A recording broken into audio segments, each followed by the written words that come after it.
मेरो बुवा साधारण हुनुहुन्थ्यो, गाउँको सामान्य शिक्षक। म सधैँ उहाँको त्यो पुरानो जीवनशैलीसँग लज्जित हुन्थेँ। जब म सहरमा ठूलो अफिसमा काम गर्न थालेँ, बुवाले लगाउने त्यो पुरानो छालाको जुत्ता देखेर मलाई झन अप्ठ्यारो लाग्थ्यो। मैले उहाँलाई कति पटक नयाँ जुत्ता किनेर पठाएँ, तर उहाँले सधैँ त्यही पुरानो जुत्ता लगाउनुहुन्थ्यो। म रिसाउँदै भन्थेँ, बुवा, तपाईलाई कसैले केही भन्यो भने मेरो इज्जत जान्छ नि।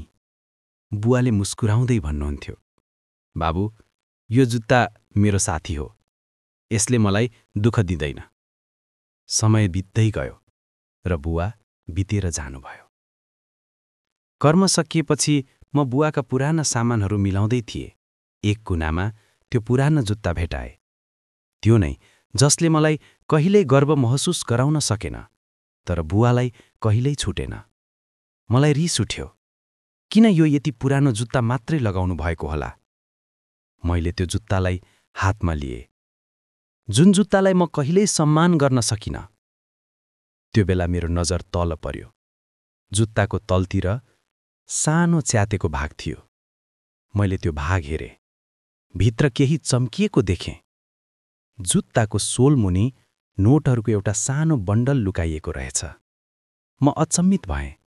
हात काप्दै मैले त्यो कागजको टुक्रा निकालेँ। त्यो टुक्रामा लेखिएको थियो, बाबु, यो पैसा तिम्रो मास्टर्सको लागि हो। मलाई थाहा छ, तिमीले बारम्बार भन्छौ नयाँ जुत्ता लगाउनुहोस् भनेर, तर यो जुत्ताको सोल च्यात्तियो भने मात्रै मलाई पैसा बचाउन सम्भव हुन्छ। तिमीले लगाएको नयाँ जुत्ताको मूल्यभन्दा मेरो पुरानो जुत्ताको त्याग बढी होस् भन्ने चाहन्छु। त्यो पंक्ति पढ्ने बित्तिकै मेरो आँखाबाट आँसुको धारा बग्न थाल्यो। मैले जति गर्व गरेँ त्यति नै लाज पनि महसुस भयो। त्यो पुरानो जुत्ता जसलाई म अपमानको प्रतीक ठान्थे, त्यो नै मेरो सपनाको आधार रहेछ। बुवाले नयाँ जुत्ता नलगाएको होइन, उहाँले त्यो पुरानो जुत्ता लगाइरहनु उहाँको माया र त्यागको सबैभन्दा ठूलो प्रमाण रहेछ।